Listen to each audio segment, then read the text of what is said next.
going southbound, I've been hellbound, riding on the midnight train. Going too fast now, think I ought to slow down, standing in the pouring rain. What's going on, guys? Tristan and Tony here with the One Hell of a Life Outdoor Podcast. Today we have on Matt Carey. Matt is an outdoor photographer. He has a brand marketing, I think I'm saying that the right way, brand marketing strategy business. Does a lot of great, cool stuff on social media, and is a hunter in Tennessee. And we're excited to share some time with him and get to pick his brain. What's going on, Matt? What's going on, man? Thanks for having me. Yeah, we're excited to have you on. And you know a lot more about the video and pictures and all that stuff than we do. And we're always trying to learn and, get better so we can bring a better product. So we're excited to talk with you. Hey, I'm excited to talk with you too, man. I just want to let you guys know that I'm on part of the show. Sometimes my son's a little bit disrespectful and forgets. I said it was Tristan and Tony. No, but he usually says, "What's up, Tony?"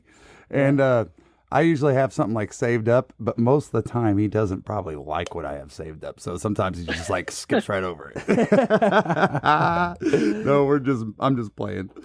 Yep. So, Matt, we'll just get right into it, man. So, can you give us a little background on where you're from? I think I remember you saying your folks are kind of down our way a little bit, and give us a little bit of info on where you're from and how'd you get into the outdoors and all that stuff.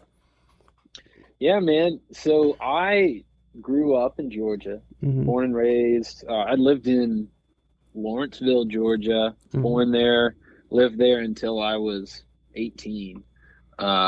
So in my whole time growing up, down in Georgia, my grandparents, they had a place on the lake, Lake Oconee, if anybody's familiar with that. And they built a property there like the year that I was born.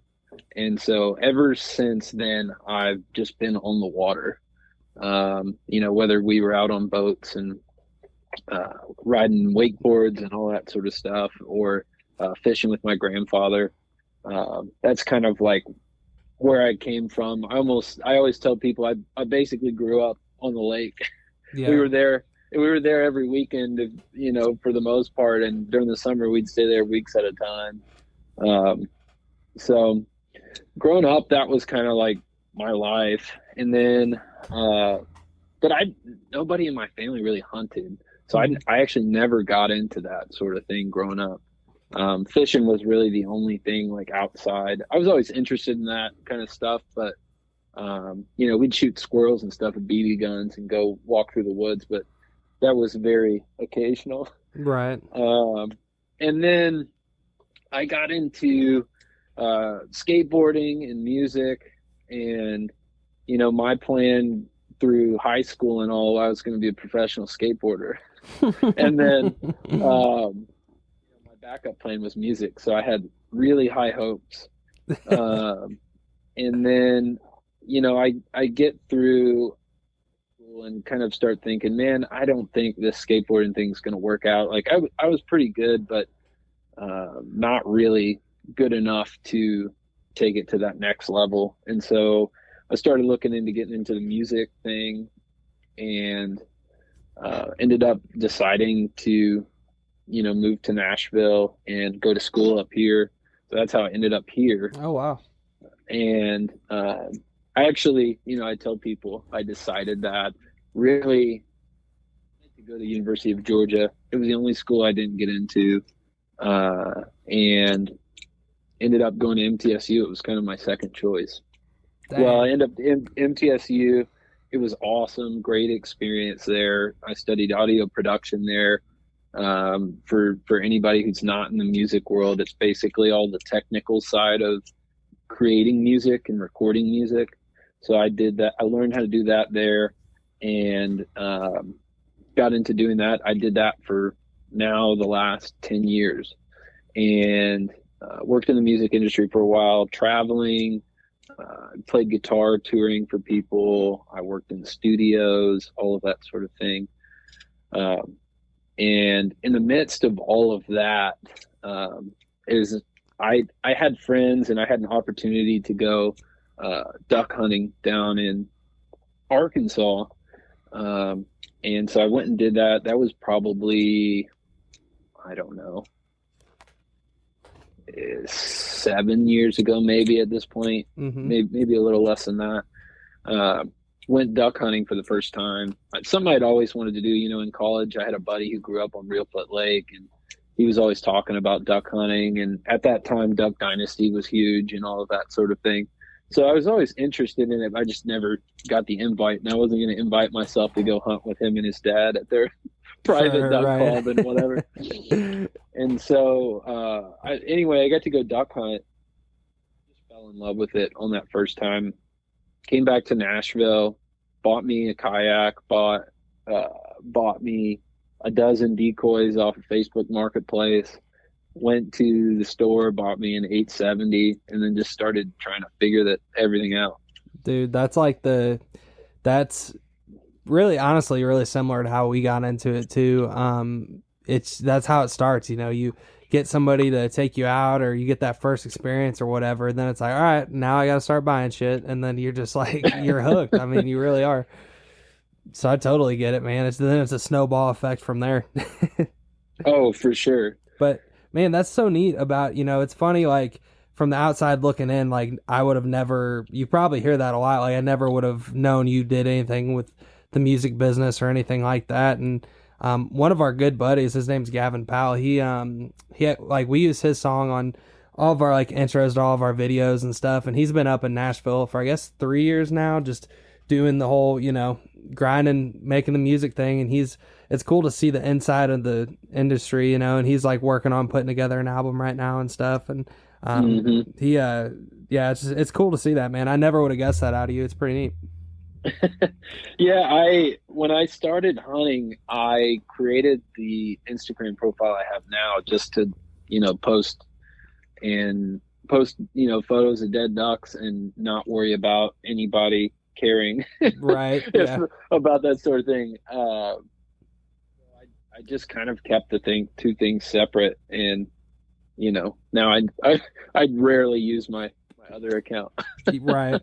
Did did you always kind of have this photography passion, or like when did that start coming into play where it was like the high quality, that kind of deal? Yeah, so I have since I was in middle school wanted to get into photography. I had a good friend, Jake, he's my best friend all through middle school and high school and all that.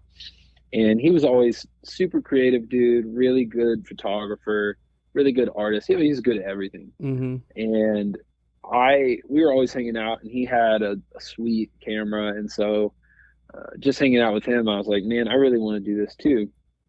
And so I think I got a little point and shoot Lumix camera when I was in middle school and started taking photos. And I actually got like some pretty, when I look back on them, I'm like, these are pretty cool photos for like a little tiny point and shoot camera. But I never had the money to really like throw into buying some nice, like a DSLR and some lenses and really get into it. And then, it's like I get into the music stuff, and it's like all my money's going to that and investing in all of that. So I just really never got back into it. And then what I tell people is I'm actually a hunter turned photographer. Yeah. There's a lot of photographers who, are hunters and, vice versa and all of that. But I really got into taking the photography I do now via hunting. After that first duck season, and then I started this Instagram account, I saw a lot of really cool, inspiring things. And, some of that was some really good waterfowl photography. So I thought I'd like to do that. That's a great way for me to continue my duck season. If I can't shoot them with a gun, I'll learn how to shoot them with a camera. Yeah. So for a minute, I borrowed a camera from my old roommate's brothers, who actually was our neighbor. Yeah. And I borrowed a camera from him, and then really enjoyed it. Decided to go buy myself a camera, so I bought a used Canon Rebel T6i, and then bought one of the lenses off of my neighbor, and then just started shooting for fun, taking mostly duck photos. And you can, I mean, I haven't deleted any of my old photos. You can scroll all the way down to my bottom of my page if you want to see where I started from. But just taking, pictures of ducks, and then the next hunting season started taking pictures, while I was hunting, especially in Nashville. It's not a major flyway area, so I had plenty of time Right. to pull with a camera and take photos and not worry about screwing anything up. Right. But that's kind of where all that started, and then it's just really evolved from there. I feel like it's got to be, for you, is it kind of like, you mentioned your background with the audio stuff, and then now with the photography and the video and stuff. For me personally, like when I put together a YouTube video or something, like it makes me feel good when I'm like creative and make something and somebody watches it and it makes them feel some type of way, like good or emotional or whatever that might be. Is that kind of the same way with you? Like it feeds that kind of like creative fuel for you? It definitely does. I really feel like I can be more creative Mm-hmm. within the photography and videography world. Mm-hmm. The music world seemed to me, from my experience, to be a bit stifling. Just the way the music industry is, and like what people want to listen to and what people want to make. And even like my job in the music industry was a producer. Well, at the end of the day, like I'm going to do what my client wants me to do. Right. And I'll tell them what I think, but they don't always have to listen to me. Right. And if they, so I just kind of had to go with it. But I do feel like with the photo stuff, even like when I'm working with a brand or a company, I get a lot more creative freedom Mm-hmm. to do things I think and like, and then can express myself that way easier than in the music industry. I don't know exactly why that is, but well, and there's a reason why visual arts. Yeah, well, and there's a reason why those folks have decided to work with you, because obviously they've seen what you could do and they love that about you. Mm-hmm. Right. Yeah, and I guess, that's kind of a good segue to get into, your whole, like one thing I took from your website that I thought was cool that you said is content without strategy is a waste of your money. Let's build strategy together that will grow your brand. And I just kind of want to get into, what you're doing with, so you're obviously working with like Branded, Gunner. It's in the teens that morning, and maybe you're chasing ducks or geese. But now it's September and it's 85 degrees and you're hunting early teal or geese. As a waterfowler, you need dependable weather protection that will not break the bank. Founded in 1996, Frog Togs is not only the leader in breathable wader technology, but a company you can depend on to keep you warm and dry, head to toe, no matter your hunting environment. Stay bone dry by using discount code ZD315 for 15% off not only your first purchase, like most discount codes, but how about every single purchase you make from now until December 31st, 2024? Some of these other big brands, and just how you came up with that idea to be like, all right, yeah, we're going to start a business around this, and just kind of walk us through all that. Cause I just think it's really interesting. And I guess where that comes from is, us as a YouTube, a podcast and all that stuff, we got brands that we work with, and we're always trying to like do our best we can to, if they're putting their neck out for us and supporting us, we want to give them back good content, good video, that kind of stuff. No, and I want to chime in there. Mm-hmm. We strive to do something that nobody else can do. Mm-hmm. I mean, honestly, we kind of push our limits and stuff. And I imagine I know with you running a professional business the way you are, you guys are definitely doing that kind of stuff, so yeah, dive into that. Yeah. So it kind of came to me as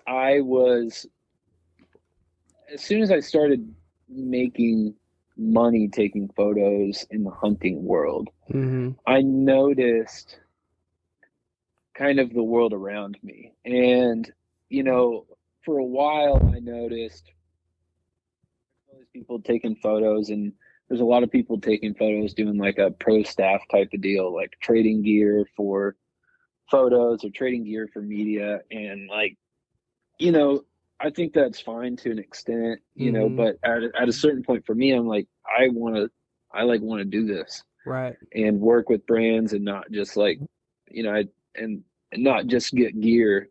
I'd love to make some money and then I could buy gear that I want. Right. know, yeah, true. or that I need. Figuring out that balance was kind of like the first step, I think. And then so once I got to that point, kind of looking at the world around me, I kind of realized like there's a lot of people trying to take photos and video, and there's a lot of people that are really good at it. But I noticed that there's not a lot of people who think past the creation step. And the same thing goes with like music. You know, there's a lot of people who think about, you know, I worked with a lot of artists who think about making a record, and they don't think about anything else past that. They don't think about the marketing side of it. They don't think about social media. They don't think about partnering with people, and they're just kind of like they're like, oh, we'll make the music and people will come. And that's just not how the world works. No. It just isn't how it works. That any other business in the world doesn't think like that. And so I thought, man, I think as a creator, if I can partner with a brand and bring something different, like purpose and strategy to the table as we're creating things, then that would be a lot more valuable than just saying like, hey, I take photos and I can take a picture of your product, send me your product. That's what so many people do. And, you know, it just, that's a lot of times why people will not get a call back, is they'll just call and want some free gear and then want to trade photos for it and all that sort of thing. So, you know, in the midst of all of that, I also, as I was talking to more brands, I end up hearing a lot of their problems, and a lot of their problems end up being, man, this content creator, they made this, or they said they'd make this stuff and I never got my photos, or they made this stuff and they paid, I paid them like this much money. And some of the times they'd tell me stuff, I'm like, man, you can pay me that money, like, and I'll get you like 3 times the amount of whatever they just said they would do for you that they didn't do for you. So I would hear those kind of problems. And then a lot of the problems either is they just like, the brands either didn't know what to do with the content, or they'd get content and use it and it wouldn't produce results that they wanted. And so I started just trying to learn, man, how can I get people the results that they want? Right. And if I can work with them and say like, hey, from the get-go, you know, let's talk about your goals. Let's talk about, and I'm not talking about like Instagram follower goals or something like, oh, you want to sell more of this product. Well, let's figure out what content is going to get you that result. Right. And then creating something from the get-go, instead of like, oh, I'll go film this goose hunt and then maybe you'll sell more goose calls. Right. That's like wishful thinking and hoping. And so that's kind of a long answer to your question of kind of how I got to that point. But I just realized, like, as I was pitching myself to people, that was the difference. And I've always thought kind of that way, thinking about reverse engineering of things. But I think I just realized that the hunting industry didn't need another photographer. Right. Then you know, and I look at a lot of smaller brands. I thought, man, I'd love to help these people. They're making a really cool product, and I'd love to help them get that product in front of more people. They just have no freaking idea how to do it. Yeah. And I think I could help them. I think one thing, I think you bring up a good point, because one thing we've kind of found as time goes on, like you said, you know, I almost get a little frustrated when it's like, just let me send you a Dropbox folder of pictures or videos or whatever, and then who knows what's going to happen with it. And, you know, as time has gone on and opportunities have, you know, gotten, you know, more open, people have trusted us more and stuff like that, or we've proven ourselves more, the opportunity to kind of like, all right, well, let's create you guys some, you know, if you can give us some deliverables that you're kind of wanting to see, and then we can kind of put our twist on it. Those kind of things are just more fun for me personally too. So I kind of feel where you're coming from. And then when I can put something out and it does well on our social media or whatever, but also showcases their product in a good way or whatever. Well, I think that kind of feels fulfilling, you know? You know, I think you bring up a great point, Tristan, and it's just, you know, it was Norman Vincent Peale that once said, find the need and serve the need. Mm-hmm. And if you think deeply about that statement, it applies to everything you do from the time, everything you do. The alarm clock you set to get up in the morning, when you get up and get your cup of coffee, when you make that cold call as a salesperson, or, you know, you're sitting with a customer and you're saying, hey, look, what are your needs? And, you know, and I think that Matt brings up an incredible point about the professionalism of what he's doing here, y'all. And I'm not going to say that I know a lot, but I've been in business for a long time, you know, and I've owned 3 companies, and I mean, I've learned a little bit by, you know, just flopping on my face a lot, but I have. But, you know, we all. I can't. I mean, I'm embarrassed to say that, you know, I've gotten to the age where my dad, you know, he's talk about top and it's time on planet, you know, and I'm like, shit, I do have that on some people at this point, you know, at 51. But here's the thing, is that I have found with every single thing that I've done in my life, if I focused more on the need of the customer, everything else just worked out. And it all starts there. And I think you're making an incredible point by talking about what you're doing, because I do see it all the time. I agree with you, Matt, that, you know, there's some people that, and we hear it from every single brand, you know, that the picture takers that don't fulfill and all this stuff, you know, but, you know, what are you trying to do? Are you trying to become Kleenex, where every tissue in the world is from now on, you're like, give me a Kleenex? Or are you trying to just mass produce a bunch of products and push them out this year? Mm-hmm. You know, what are you, and I think that's so intelligent with what you're doing, is to really find out their needs, you know, and beyond that, you know, because I think every waterfowl brand that has been successful throughout the years, and especially the big camo folks, the Real Trees and the Mossy Oaks of the world and stuff, they have built a lifestyle, you know, and there's some people that you're going to talk to that want to build a lifestyle in what they do. And there's some people that's not their need, you know. I just think it's really cool that you, I just want to hit on that, because I think it's so important. Because if I was sitting with you and you gave me that pitch, I'd probably hire you.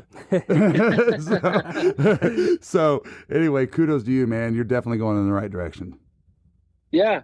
Well, and the thing too, it's like, I think from the other end of things, as a company looking to hire a photographer or videographer or whatever, they're thinking about as much as you are thinking about, man, I take cool pictures or whatever. They're thinking about a completely different perspective. And also, like, the companies that at least the companies I've worked with and like to work with are people that care about people, and they make a good product, you know.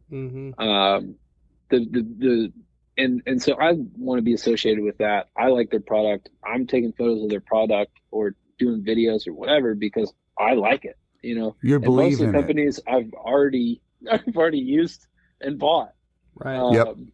So it's kind of like, all right, I want to be part of this family and be in partnership with them. How can I help them out?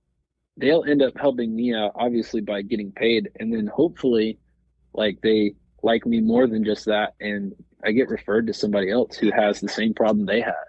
And most businesses have the same issues anyway. So it's kind of, I think, a good perspective to have. And like you're saying, thinking about the needs of the customer. I mean, most, especially younger kids, aren't thinking about it that way. They're like, man, I just want to, like, make money hunting if I can, or I want to get some free stuff. And it's like, you know, there's a bunch of companies that give away a bunch of free stuff and whatever, but how can I stick around and make this like a long-term thing? And I think that the difference in that for me was realizing, hey, there's so many photographers, and like, I don't want to just be like a content creator. I think we're giving away too many secrets tonight. We're going to shut this shit down right now. I'm just kidding. No, I'm just kidding. It's not really a secret. I know. I'm just kidding. The thing that I think that people need to like also get over, and this will probably hit some people in the chest if they're trying to get into this sort of thing, but you have to get over yourself, and you have to get past like trying to get followers or get free gear or whatever. It's just not about that stuff. And if you can get past that, you'll get probably more free gear than you need, and you'll also create relationships with people who care way more about you and what you do and partnering with you than how many followers you got. Yeah, it's kind of... Oh, sorry, go ahead. Oh, no, you go ahead. I'll keep rambling. Well, I was just going to say, it's kind of like that whole saying, like, you know, chase after the dream, don't chase after the money, because, you know, if you're doing things for the right reasons, you know, things are going to, you know, work out the way they're supposed to work out. And if you're not chasing things for the right reasons, people will be able to see through that eventually. And one thing I've always been big on, we've been big on, is like any opportunity you get with a company, it's like, and, you know, granted, like, my dad's been in business for a long time. He's 51. I work for him in a day job doing sales and operations. So like we come at it from a business perspective doing this kind of stuff too. But like, you know, it's an opportunity to show what you can do. So you better do it the best you can while you have somebody's ear, you know? Yeah. Oh, for sure. No, and I think it even kind of grabs, I mean, let's just kind of cite God here for a second. I mean, if you want to receive, you got to give, you know, and you just do, you know, and you got to give yourself, give your company, and everything. Like you said, if we take that and combine it with find the need, you take that and take a selfless approach to that, and you're damned and determined to give the customer the best doggone thing that you've ever worked on ever. I don't care what it is you're doing in your life, whether it's waterfowl videoing, I don't care what it is. You're selling them a cupcake. I mean, seriously, it's just, it really comes down to that. And you'll always end up on top.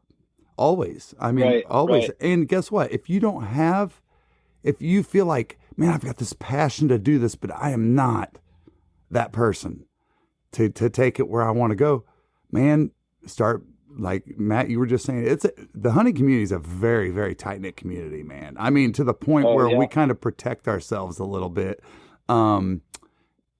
with the ones that we know take this at like a professional, like, we don't hunt as much as we film and stuff type of attitude. Right? I mean, you know, and people see through that real quick, you know, but I just think it's important for people to approach it in that type of attitude. Yeah. And I completely agree. Matt, I think it'd be kind of a good segue too to, you know, kind of plug some of the work you've done with some of these companies. Like, I know the big one, obviously, you know, in the last week has been Gunner's ad of your picture that's in, I think, the Ducks Unlimited magazine, but go into some of that stuff, man. It's pretty sweet. Boom. Yeah, that was, it's funny, like, that was a complete surprise to me. I did not know that was happening. I got a text from a friend who saw something in somebody else's story about it, and I was like, "What are you talking about?" But yeah, so I did a shoot with Gunner for the new bumpers they just released a couple months ago, and then that was in one of they're obviously a Ducks Unlimited partner, and so they, like, maybe second or third page of the freaking magazine is the new bumper photos that we took. So that was pretty cool. I actually don't even have a copy in my hand yet, so they're supposed to be giving me a copy. That's pretty neat, man. And it's funny, like, I haven't had obviously something like that happen, but iCast, it's a big, fishing one down in Orlando. So Hook and Bullet Life, they're a sunglasses company we work with, and I sent them a bunch of pictures and stuff these weren't pictures I took. It's pictures that our buddy Dalton Whitley, who runs Salty Shots Photography, that came out and hunted with us and stuff, took. And I sent them a huge folder of a bunch of pictures, and then 3 or 4 months go by, and then somebody was down at ICAST, and a picture of me wearing their glasses was on one of their displays, and they tagged me on Facebook, and I'm like, what the hell? Cool. He's on this mechanical little spin turn, and it's got hunting and shooting glasses, and we're all like, holy shit. Yeah, it was pretty cool.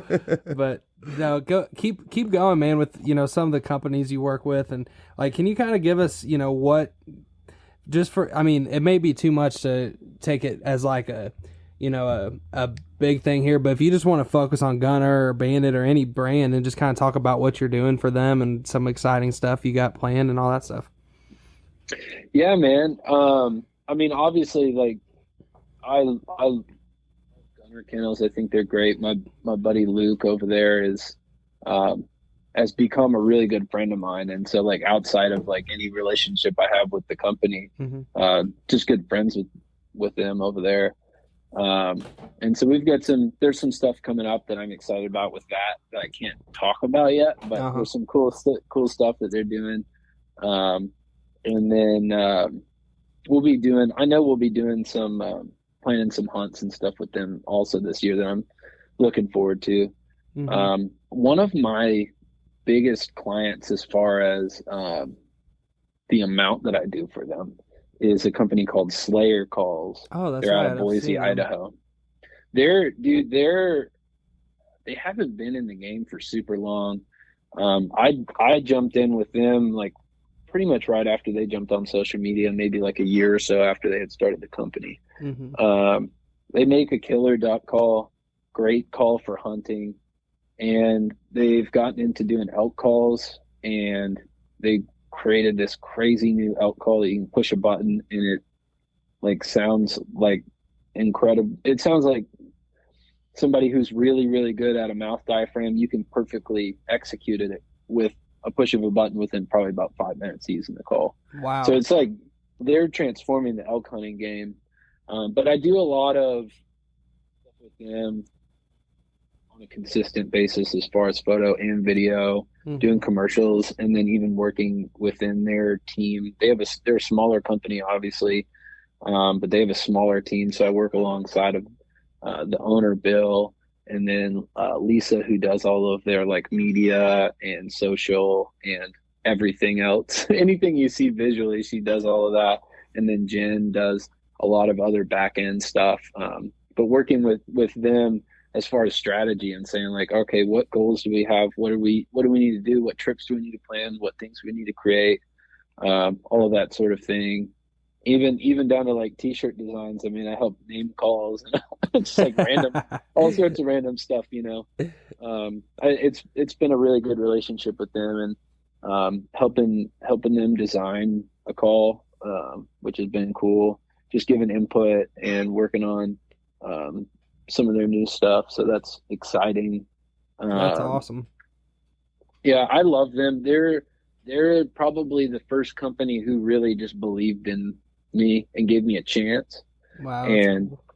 They've grown a lot since then. I feel like I've grown a lot since then, even being given those chances. So I love them. I speak high praises of them. They're great people, and they make really good stuff.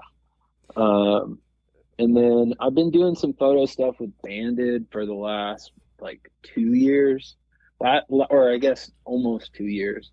Last year was the first full season doing stuff with them.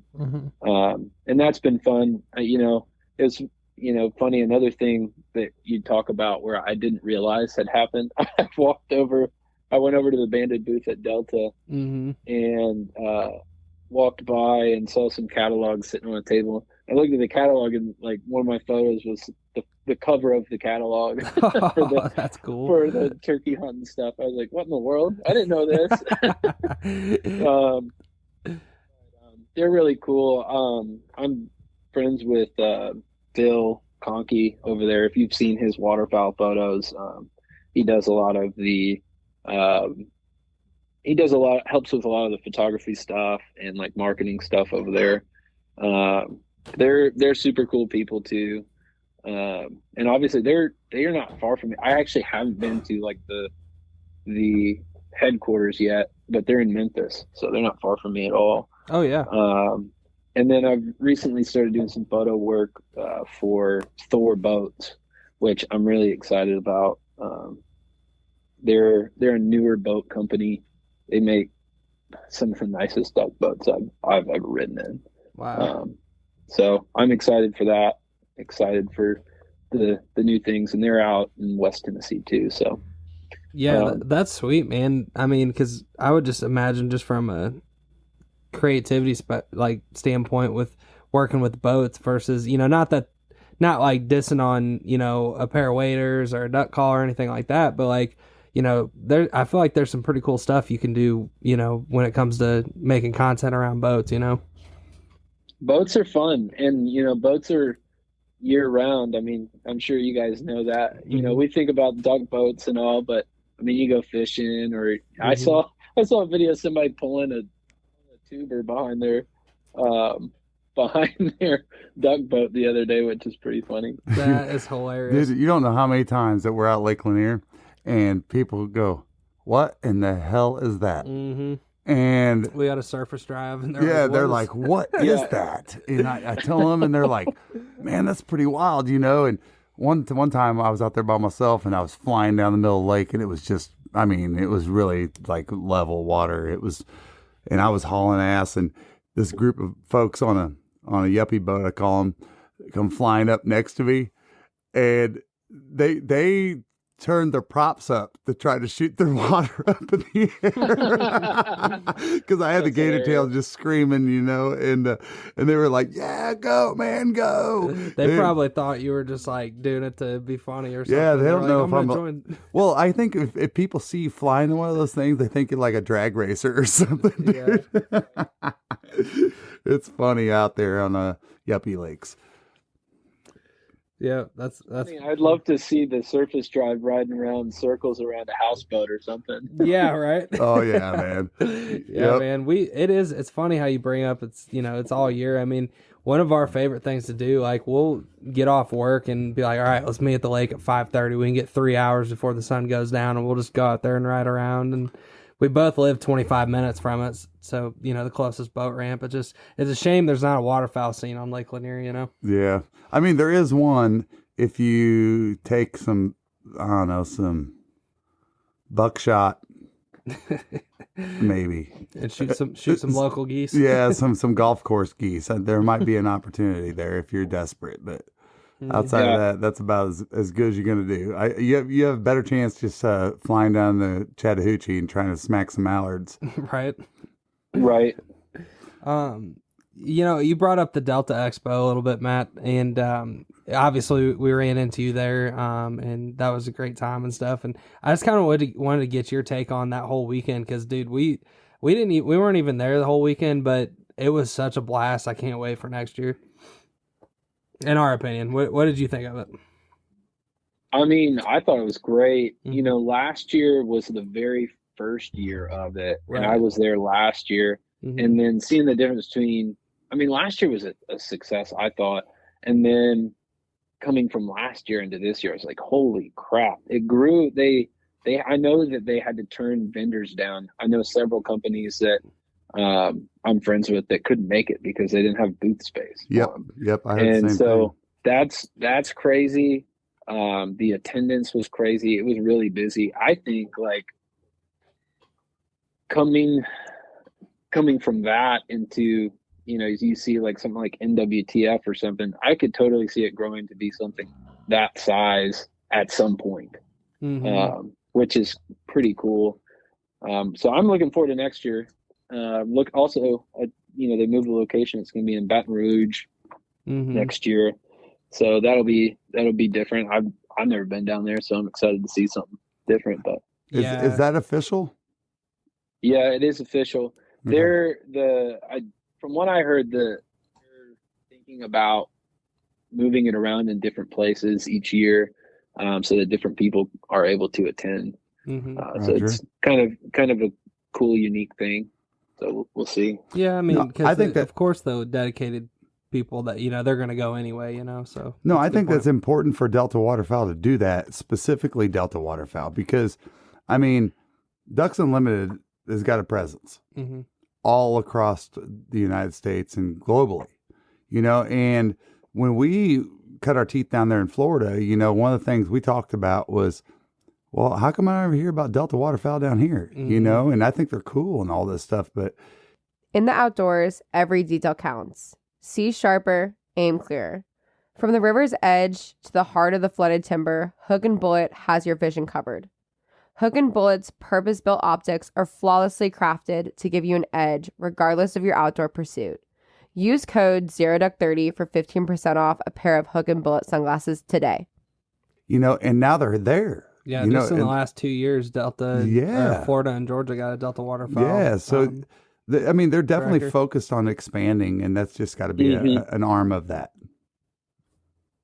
No, I think it's awesome, and I absolutely love the Delta waterfowl folks that I've met. Like the people that run it and the people that specifically run the events are just really into having the coolest waterfowler show dedicated to duck hunters possible. Their whole mantra of more ducks in the decoys, all of that, they're about the duck hunter. They call themselves the Duck Hunters Organization. And that's what the show is all about. It's just for duck hunters. And I kind of really like that there's no other companies there. Yeah. It has to be duck hunting. Yep. At least that's like one of your main things. Right. Which kind of brings a really unique crowd. You don't end up with a bunch of random turkey hunters or deer hunters or some mix of everything. It's a really tight-knit crew. And, you end up knowing a lot of people and seeing a lot of people again and making friends. And it's just a really cool event. I really, really dig it. And I mean, I made friends last year that I've kept up with, and it was really fun to see them again, Yeah.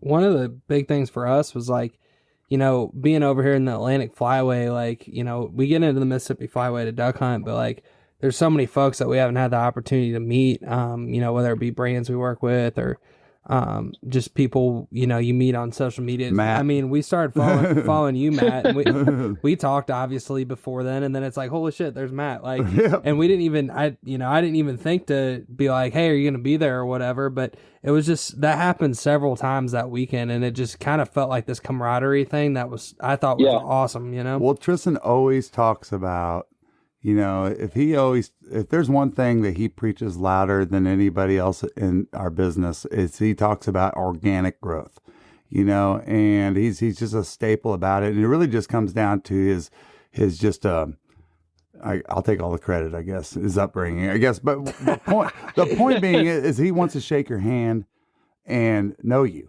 right? And that just, we said it on the podcast, dude. We left out of there like on higher cotton. I mean, and how did we make all that happen in 30 something hours?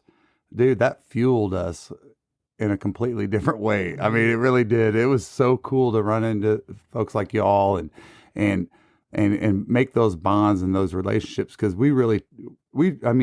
Tristan's grown up this way. We cherish those things. Yeah.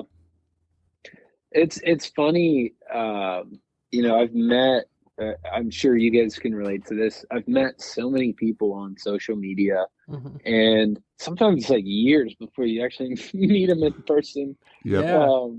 And then you realize they're like way taller than you thought they were, or way shorter than you thought they were. Yeah, your picture makes you look short. Your dude, just so you guys know, this dude's a giant.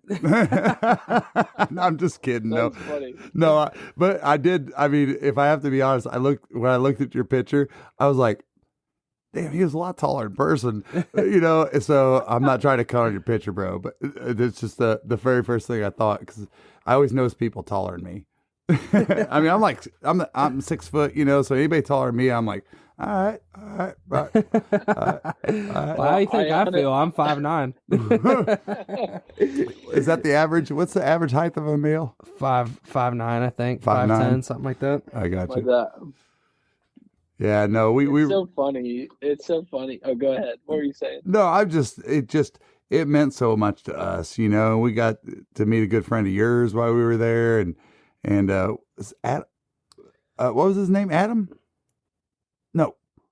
Who's the gentleman that had the cowboy hat on?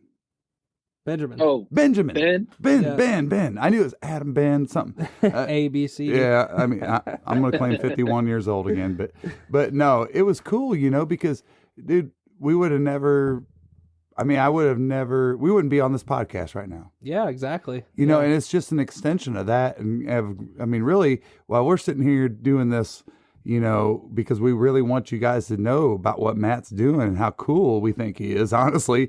Outside of that, what we're getting out of this is just a friendship. This conversation is us sitting around the fire, whatever, That's really the best thing about like our experience of having a podcast. You'll be our 73rd episode or something, and just the learning value, but the connections and getting to talk to people is really priceless. I mean, we've joked, it's like, it doesn't matter if anybody listened, just the fact that we get to talk to these cool people and learn some stuff is priceless, Oh yeah.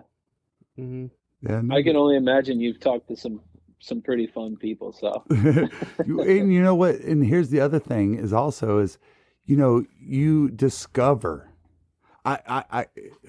We ought to just get them a little bit smarter about this podcast, honestly, and add like a discovery piece, because here's something I never even thought of until just now. Mm-hmm. The discovery part for us is so exciting.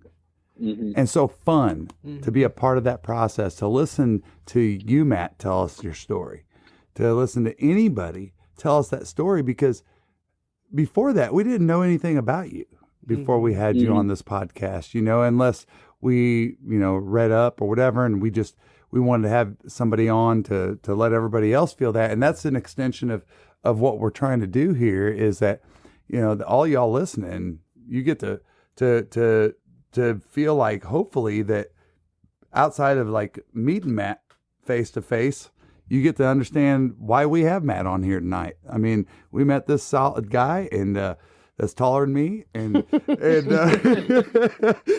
and that makes it super fun for us.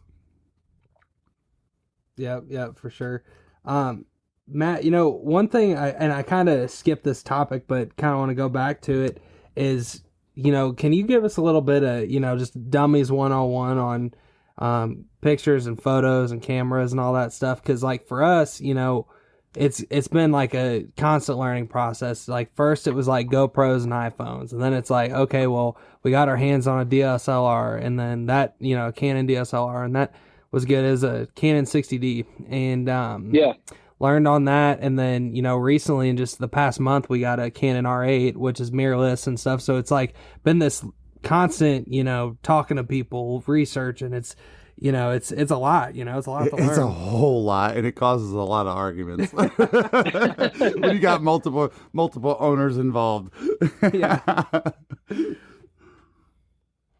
Yeah. I mean, as far as photo stuff, wanting to know, like technical sort of things or advice and all of that. What exactly are you looking I think for? I could go a million directions. All right, so let's do this. Let's break it down. Let's do it.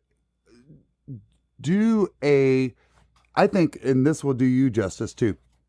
Give us your shortest commercial on entry level. And then, all right, now that you're addicted, how do you take it to another level? So kind of do that, like things to think about, things to consider. How much money do you need? These types of things. If somebody's like, man, I'm listening to this podcast and these guys are inspiring the shit out of me, and I want to start doing this, but I've only got $1,500. Mm-hmm. Can I? Can't I? What?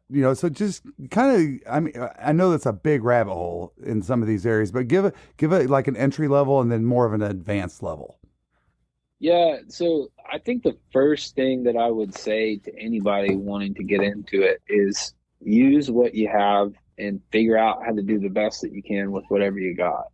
I mean, if you've ever worked on a car, you can do a whole lot on a car with a set of sockets and a flashlight. Yeah. And maybe a YouTube video or two if you don't know. But you can do like with a small amount of tools, you can do a whole lot. And most things like on like an American car, it's like really like 4 bolt sizes. So as long as you kind of have a general idea and understanding of what is happening, you can get a lot done with pretty cheap tools. So I'll say that to get off, start off with. So if I was going to tell somebody to, buy something or whatever, I'd say, hey, buy whatever you can. I'd get a DSLR, which is just like an interchangeable lens camera, right? You have a camera body and you've got, a lens that you can change out. You've got a point and shoot camera, learn how to use it. If you really want to learn how to use a camera, get you something that you can change the lenses out. It's got a manual mode on it that you can really learn how to adjust all the settings.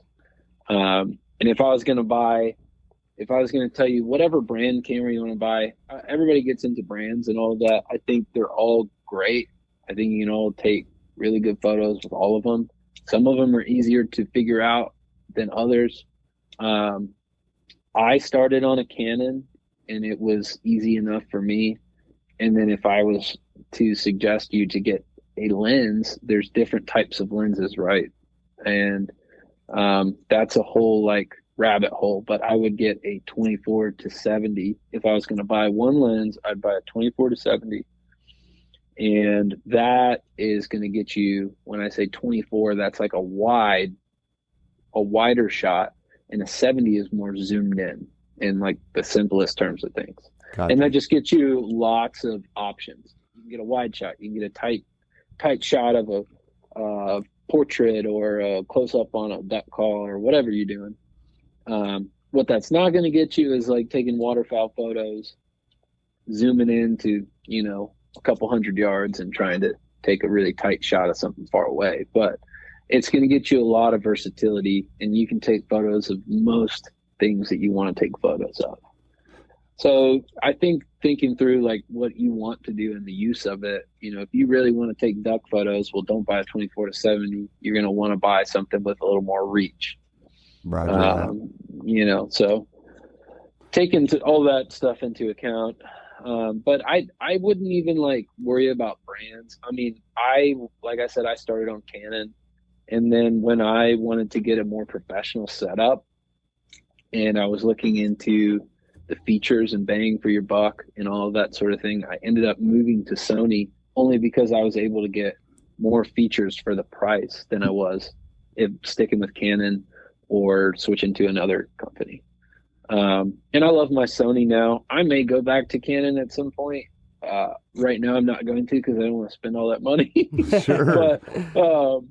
but I don't think any, especially in today's age of technology, I don't think any like brand camera is any better than another. Another thing to consider people talk about is a full frame camera versus a crop sensor or like an APS-C is like the technical term. Mm-hmm. But what you're looking at with that is like the sensor size, how big that sensor is. Well, a crop sensor is exactly what it sounds like. If I take a full frame and I crop it in, meaning like I take all the corners and I bring them in a little bit, I'm getting less image for the lens I'm using. So say you were taking a photo with like a 70 millimeter lens or something with a crop sensor, you're actually getting more of the look of closer to like maybe 100 millimeters or something along those lines. That's probably not exact, but it's cropping in. And that's just a different thing. The same thing like with that is if you got like a for example, my first camera was a crop sensor, and I bought an 11 millimeter lens for it to take wide shots. Well, in all reality, like, my camera was cropping out a lot of the outside edges of that. And so I really wasn't getting that full 11 millimeters, but it got some really cool wide shots that I couldn't get with like another lens. So but if I put that 11 millimeter lens on my camera I've got now, if I could, it would not look good. It looked all warped and funky on the edges. I got you. You know, so there's kind of a lot that goes into it. That's like the most like basic without going into all the other things. So, but I would just get a interchangeable lens camera. Get you, I mean, I would, you know, any of the big name brands like Canon or Sony or Nikon are great. The Fuji stuff is great. There's a lot. There's Leica. Those are nice. They're expensive, but I would get something and buy something used. If you're buying something used, ask for the shutter count, and know the shutter life of the camera that you're buying. And that's an important thing. You know, if you can find a low shutter count, and people can figure that out. If they don't know how to figure it out, they're selling you the camera. You can look it up online, but figuring out the shutter life, buy you a used camera and buy you like a lens, a 24-70. That's the cheapest way to go. And then you can just build from there. That's the nice thing about interchangeable lens cameras is you can switch it out. You don't have to get mirrorless. That the difference between like mirrorless and DSLR, you know, is there's lots of cool differences and lots of cool technology, like being able to look in my mirrorless camera. I can look through the eyepiece and see what my image is going to look like. You know, as my old DSLR, like you wouldn't know what it's going to look like. You could look at a light meter on your camera and kind of know this is exposed okay, but I don't know what it's going to look like, you know, right, until I look at the back of the screen. So that is the nice thing about mirrorless cameras, but it can be a crutch and can cause you issues. I like, especially switching to mirrorless. When I first switched to mirrorless, I took a lot of really bad photos at first because I was relying on the screens and not like what I knew about taking photos. So it's definitely a cool thing, but not like the best thing in the world. I know a lot of people who are still shooting on old, the older Canon 5D Mark IV DSLR. It was a standard for a long time. Yeah. And they love it and they still shoot on it. So, and I think, just from like talking to other people too, Matt, like, I think, you know, correct me if I'm wrong, but like your goal, you know, with the camera too has a lot to do with, you know, your lens selection and some of these other things. Like if you know that you're just going to be making videos a lot, like, you know, or if you know you're going to be wanting to pursue photos a lot, those can make a lot of difference, right? And you really got to research that. Yeah, I think so. I mean, I think with like I was talking about the 24-70, whether you're doing photo or video or a mix of both, that gets you a lot of options. I mean, that lens is the lens that stays on my camera most of the time. And if I take one lens in my camera and just throw it in a bag, that's what I'm taking. Nice. And unless I'm taking duck photos, then I'm going to take a different setup. You're take that damn or something rocket like that. launcher on the top. So now we've got that person that I talked about earlier. It's like, dude, I want to do this so bad. And they're like a crack addict, right? Now we're going to tell you, you can seriously, like we've looked into like what our Canon DSLR is worth with the lens, which is, what is that? It's I don't know. I've never looked at it. Yeah. But anyway, just the body of the camera, y'all, is only worth like $250. So here's the breaker for you is how much is this going to cost me to get into this basic setup? I really think, and Matt, correct me if I'm wrong, I think if you had a really good lens, a 24-70, really good lens, and a basic body that's a DSLR, I think you're in that thing for less than $1,000. Oh, for sure. I mean, you can buy buy like decent glass. I mean, you can buy some nice, and when I say glass, I know that's like a technical photographer lingo, but I'm talking about lenses. If you buy nice glass, like I'd spend more on your lens than you do on your camera body for sure. And what is that little thing that specification for the glass? It's the F-stop. Oh yeah. Yeah. Can you talk a little bit about that real quick? Yeah. So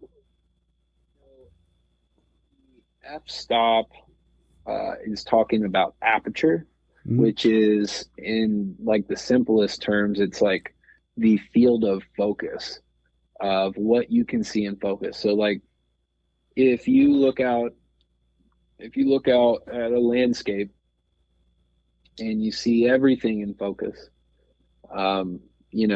that's one thing. But then if you hold something really close up to your eye and maybe close one of your eyes and you stare at this thing close to your eye, well, the background is actually kind of blurry.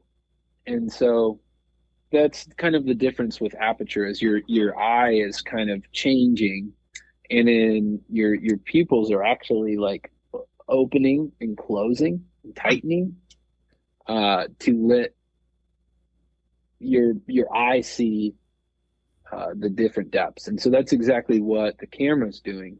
Now, if you see that number on a lens, it's telling you the lowest minimum aperture choice that is achievable with that lens. How tight can that iris in the lens get to let the least amount, let the most amount of light in is the low aperture. And then the tight is letting less light in, which is going to end up putting more things in focus. Does that make sense? Yeah, that makes a lot of sense. I mix some things up in the middle of my explanation, but so knowing now, typically the lower that number on the lens that you buy, the nicer that lens is going to be, and the more expensive it's going to be. Gotcha. The affordable, nice lenses are going to have a f2.8 on them.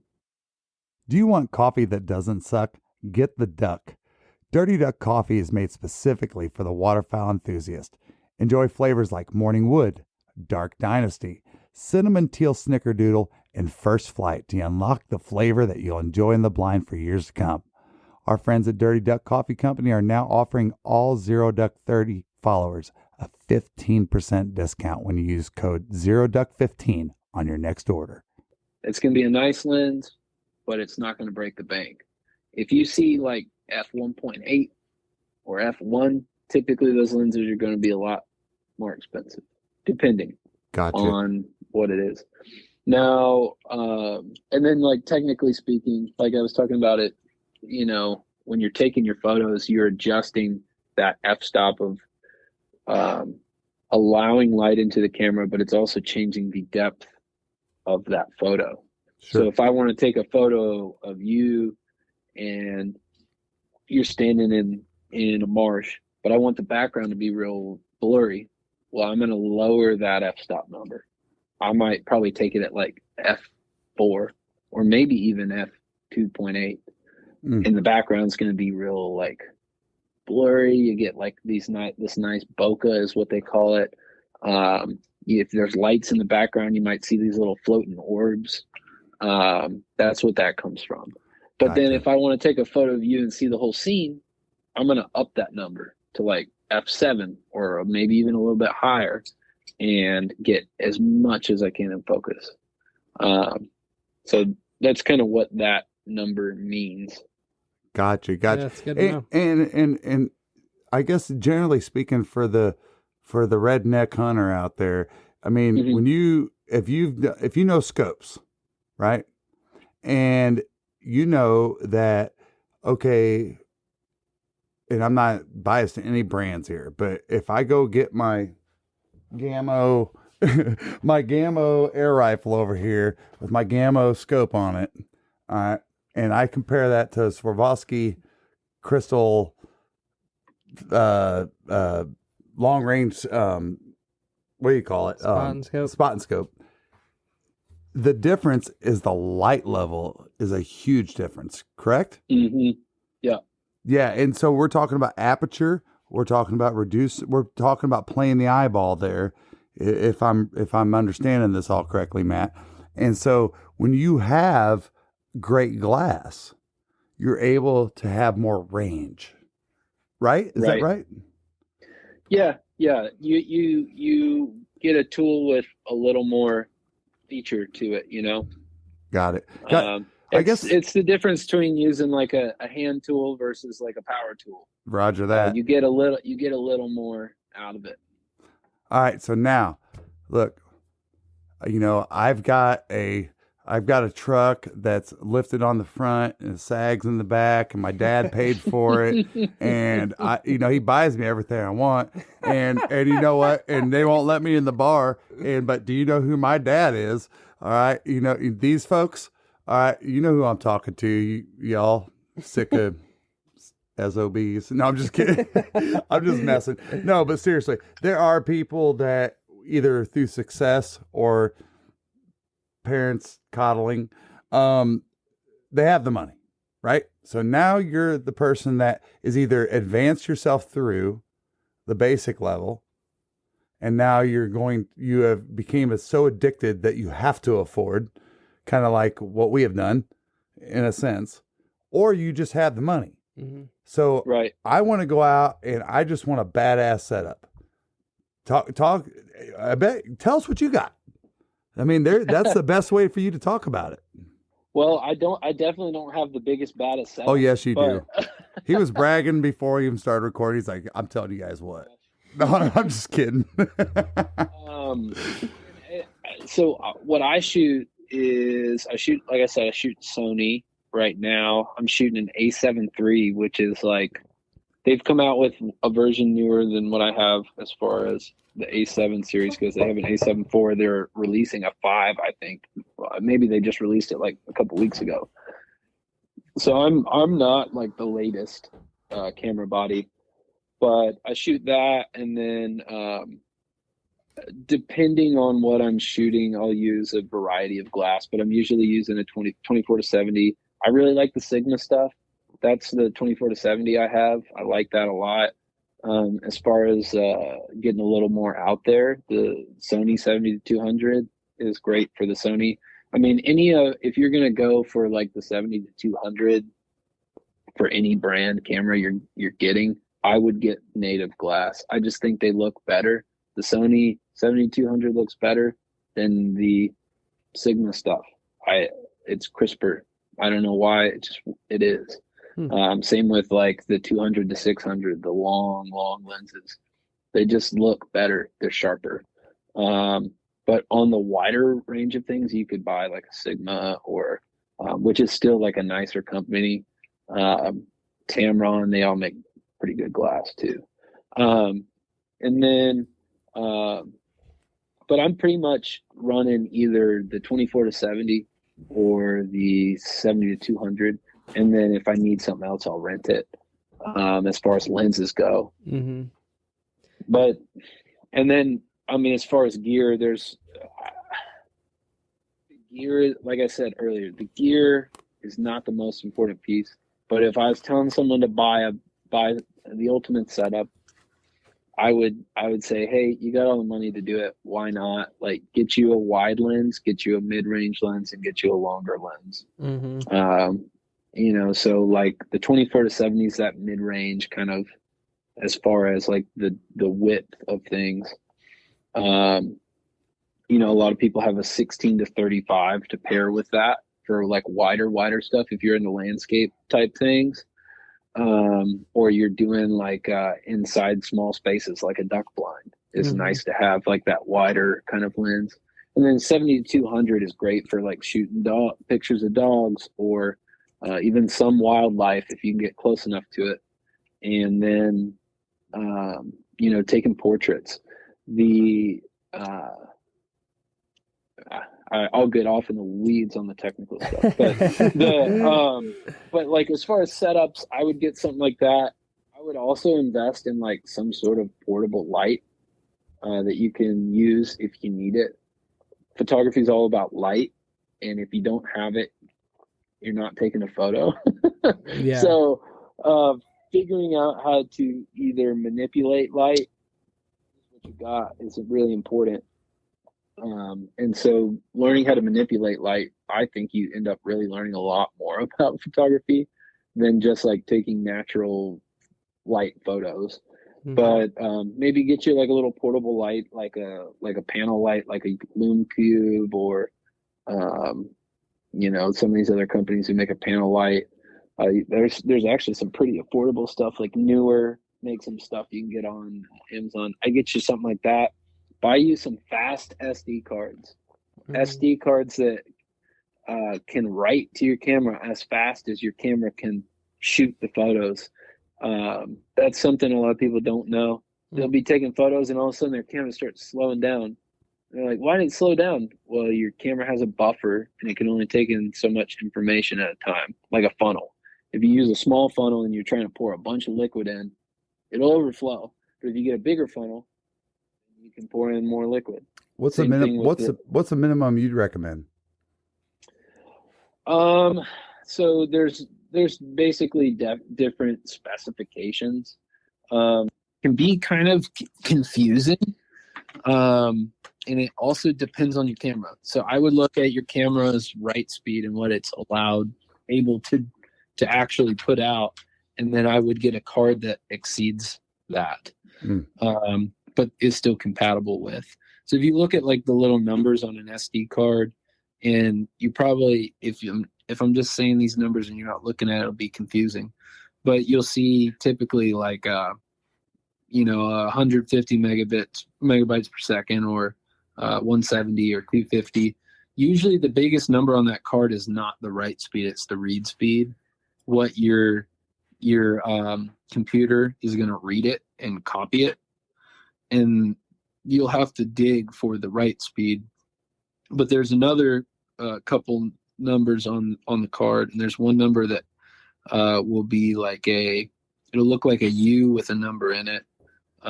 It'll be like a U3 or something similar to that, and that will be, you're looking more at like your write speed. Or like you see V60 or V30, I would get a V60. That is like faster write speed. You're going to get more photos before your camera hits that buffer. So looking at all that sort of stuff, but it also just depends on the camera. Like you need to know what your camera is capable of doing. And then I don't recommend buying giant memory cards. I would buy like 128 gigs or less. That, for the reason that if you lose a card or a card gets messed up, you don't lose like fair enough on that worth of footage. Yeah. I maybe like a 64 gig is like a really good point for that. And then buy you a couple hard drives. All this photos got to go somewhere. Buy you like a 2 terabyte hard drive, and you'll have to replace it in a year if you're taking enough photos. And then get you a case. I don't know. There's so much that goes into it, and you kind of figure out what you want for your needs. I mean, get you a good case, waterproof case if you're a duck hunter. And I'm trying to think of other things in my camera bag. I mean, a tripod's really nice to have. I really like the 3-legged thing company. They're super portable travel thing. They fold up to about like 1.5 feet, and then it folds out. It goes, you can talk about I'm tall. It goes over my head. What? Height if you fully extend it. So it's super versatile.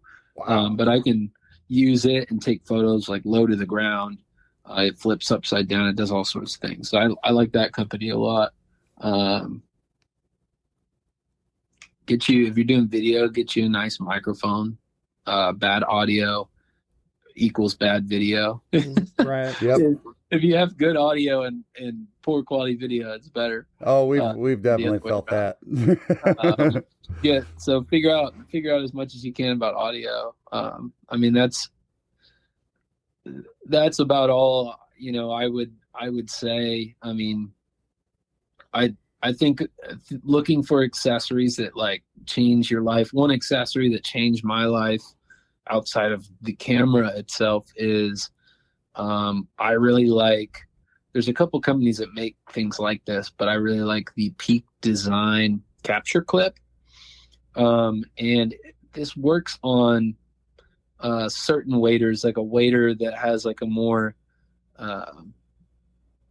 strong wader strap, but I'll clip this thing on my waders. And if it's really a flexible wader, like a bungee strap, it might not work as well. So you have to think about that too. But I clip this clip on my wader strap, and then a clip attaches on the bottom of my camera, and I can hang my camera from my waders when I'm walking around. So if I leave the blind or whatever, and I'm obviously standing in water, or I'm hunting flooded timber, I can have my camera attached to my body at all times, and I can get it off of that clip with one hand.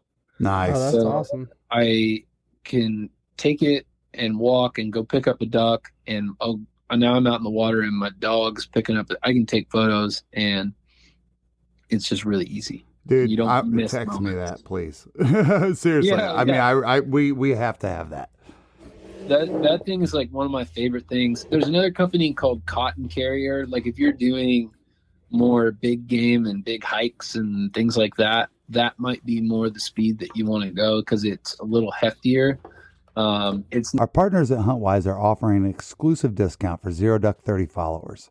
As an elite member, some of the features you'll immediately gain access to are Huntcast, Windcast, peak kill times, property lines, owner information and phone lookup, 250 map layers, unlimited offline maps, 3D maps, social media, and on top of it all, save up to 50% off some of the top hunting brands in the industry.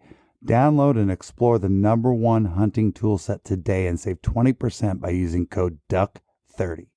Not as lightweight as the capture clip. The capture clip's like tiny. You can fit it in the palm of your hand. Oh, nice. But the Cotton Carrier is, they're more comfortable for like longer stretches. Like if you're hiking, 6+ miles a day, you'd probably want that and not the capture clip. I got you. It's probably going to hold it a little bit more steady. I mean, a little bit more, it's just going to be made for more of a longer trip, I guess. Right.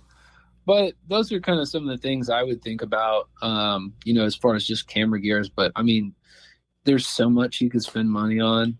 We didn't talk about drones. We didn't talk about. There's so much you can spend money on. So I'll leave that up to other people. But get you three lenses that do different things and take a variety of different photos. Nice. Yeah. Well, Matt, I mean, that was super informative from the camera side of things. I mean, just a lot of stuff that we, have never heard about before, and definitely felt like it helped us tonight and hopefully with some other people. And,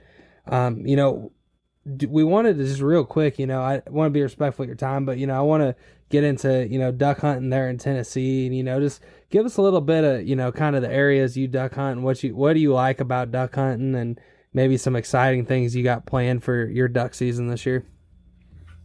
Yeah. So I cut my teeth hunting around Nashville on our public lakes here. And it's like, I probably mentioned this earlier. It's not like the best part of the flyway. We're technically in the Mississippi flyway. Mississippi River is just, 3 hours, to our west. So, we're not too far away from that. Historically, our area used to have a lot more ducks, but there's a lot of private land management. But anyway, I love hunting in this area, and I've learned it pretty good that I can go out and at least kill me, 2 or 3 ducks on like most days. Now, if the weather's right, like you can get into them. So I hunt a lot around here during the week, trying to avoid the weekend crowds. And then if I'm doing something else, we hunt out West Tennessee a good bit, like towards Dyersburg or Reelfoot Lake or that sort of thing.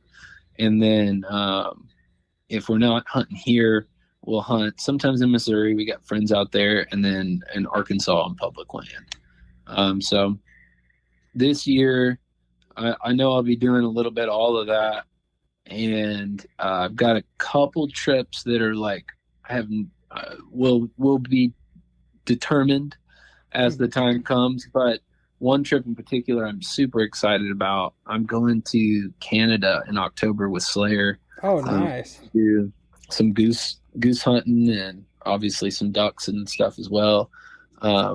But I've never been to Canada. I'm really excited about that. Excited to see that. We're going to Alberta. Should be a really fun time. Dude, that's awesome. Heck yeah, man. Yeah. You know, one thing I just wanted to mention back on the whole like technical side is if you're all listening to this and you have more questions or anything like that, man, drop us a message, drop Matt a message. Please send me a message. Yeah. I will answer any question you have. Yeah. So, I mean, we tried to cover so much tonight, but we want, as Tristan said, we want to be respectful of Matt's time, but if you want to dive into this more and you're just like a crackhead for it, then definitely reach out. And, for sure. And Matt, one thing I had to ask you, if you had to carry one for the rest of your life, is it going to be a gun or a camera? Dude, I am different than probably most photographers, and I would for sure say a gun. I am a hunter turned photographer, and as far as I expect, that would be my final answer for the rest of my life. I love hunting. Like I said, it came to me later in life and it changed my life. Mm-hmm. And like my whole goal with like taking photos in general is trying to connect people with the sport. And, before I was making any money off of it, my goal was to show people the world that I didn't know I was missing out on, and show them the things that they never knew are happening and what happens before shooting light. I love taking photos in the dark. And most of that reason is like, hey, there's this whole process to all of this. Yes. That is really fun. The journey of it all of that. So I really love the hunting aspect of it, and I get to capture all of that. And and I always like when I don't get to capture it, I also really enjoy that because it's a moment just for me that I get to cherish, Yeah. And whether it's just me or with some buddies and all of that sort of thing. So definitely the gun. I maybe one day I'll change that and you can call me out on it, but well, it's kind of back to the I guess it stages. depends how successful this business model you got there is. Yeah, I mean, if you end up in the mills, bro, we're going to have a different conversation on the next podcast. He's like, you know what? I changed my mind. No, but man, the stages of, how it is, Matt, like when you first get into hunting, you just want to kill everything. And then somewhere along the line, you're like, oh, wow, like when I get to capture somebody else, like having success, that's really fun too. But I still like to kill stuff too, Yeah. Eventually, Right. you run into these old folks that are like, man, I don't even have to pick up a gun. I'll go sit out there and call for y'all. And who knows, maybe that'll be the way it is in 20 years, No, it will be. And if I was 70 sitting here right now, I'd be sitting there with Tristan and going, I love hunting so much. Can we just show a video of a squirrel? And he'd be like, no, it's probably not going to work out, Dad. Yeah. So, but Matt, man, can you tell everyone where they can get in touch with you? Matt is a great follow on Instagram, and y'all definitely got to tune in. Yep. Yeah, if you're on Instagram, you can search my name, Matt Carey. My Instagram handle is Of The Field. And my website is the MC, as in Matt Carey, image.com. You can find me there. Shoot me a message. I'd love to hear, your journey. If you're getting into photos or video, I'd love to hear what's going on in your world. Send me some photos. I'd be happy to answer any questions or give critiques or even encouragement, any of that sort of thing. I love meeting new people. So shoot me a message. And I'd love to meet you. Awesome stuff, man. Well, thank you so much. And yes, thank you. We had a blast, and appreciate your time, man. And yeah, we'll get you back on here again. And I was just thinking right before we got off here, what a rabbit hole it would be if we could talk about editing. Yeah. What a rabbit hole to have. You actually, when you guys have this podcast, just do it when I'm out of town or something, because you two will sit there and we'll just imagine Matt sitting right where I'm at right now and let you two just fire away, because you both are great at it. And I think it would be just an incredible thing to talk about, because it's about, now that I've bought this stuff and I've went out and I've filmed this stuff, how do I make it look as magical as possible? Well, let me correct you. I don't know anything about editing a photo, so Matt could probably teach me a lot on that end, I'm sure, with video too. But I think I'm all right with putting together a YouTube video. But I'm sure there's a lot of stuff we could bounce off, I'm sure. Yeah, no, we'll have to have you back on and kind of dive down that rabbit hole, Matt. We got a lot of stuff out of the way. If we want to get in the weeds on the technical stuff, I'm totally in. Sounds good. And drones next time. Yeah. Let's talk about drones. I love it. Sounds good, Matt. Well, man, thank you so much, and have a great night. And we'll be talking to you soon. Yeah, thanks for having me, guys. Thanks, brother. Absolutely.